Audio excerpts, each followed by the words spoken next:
Hong Kong? How about Hong Kong's climate agenda? A lot of people ask, well, how Hong Kong position ourselves? You may hear a lot about the mainland's climate change initiative. But back to Hong Kong, in fact, the Hong Kong's climate agenda is a very simple and straightforward case. Because if you look at the footprint down there, Hong Kong is a city whereby we see a lion's share of our carbon emission coming from a single source, which is the energy sector. Because 63% of our carbon footprint actually come from the way we produce our electricity. And 90% of those energy are being consumed in the building. So altogether, we are talking about 55% of our carbon footprint somehow related to building energy, and therefore how to make the most efficient use of energy in building is our solution.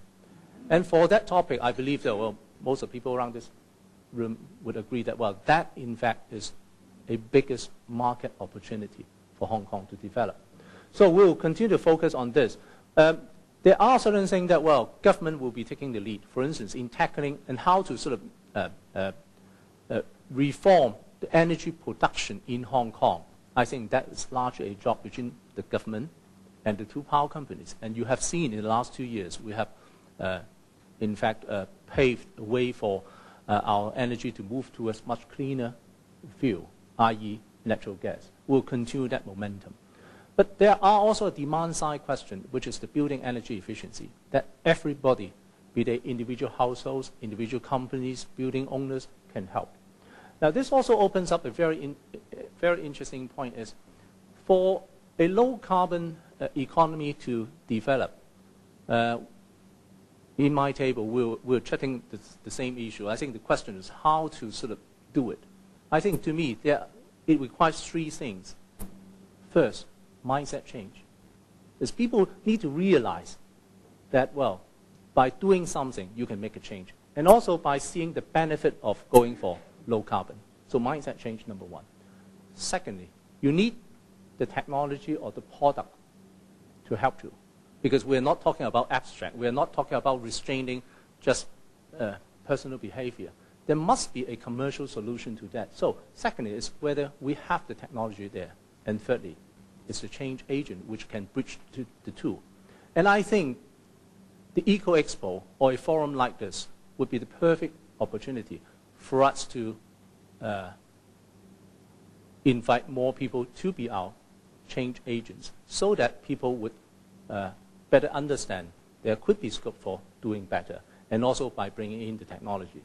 So same thing applies to greener transport, where you have seen Hong Kong taking a big step forward by inviting EV to come to Hong Kong. You have seen the government being the first buyer of all these EVs, and also part of my job somehow become a car salesman as well as a merchandiser. So I'll continue to do that to a limit. I won't be a salesman forever, but we believe that it's important for the government to set an example. So likewise, we'll continue to do things like modifying the government procurement list, which has doubled the green elements on the list.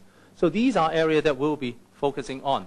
So for the Eco Expo this year, we expect, like last year, it should be clearly a B2B platform, business-to-business platform. But in addition, we also want it to be a business-to-government platform, or vice versa, so that the latest policy thinking can be spread and better understood. And also, we'll update on the provincial and also city plan for infrastructural development, and most important of all, allow participants to have a direct face-to-face dialogue with officials who are very much an important player in this part of the world. And at the same time, as Ben mentioned, that we are organizing the C40 workshop concurrently with this expo, so as to maximize the impact, reinforcing this. Hopefully, this will bring a better synergy. So people who come to this Eco Expo would also be expecting many of the visitors who come to attend the C40 to go to the pavilions and also visit the expo. So I hope this will bring us onto the same page that, well, we better start planning for the expo as well as for the C40 conference, and see if we can really sort of find a better solution for Hong Kong to become a green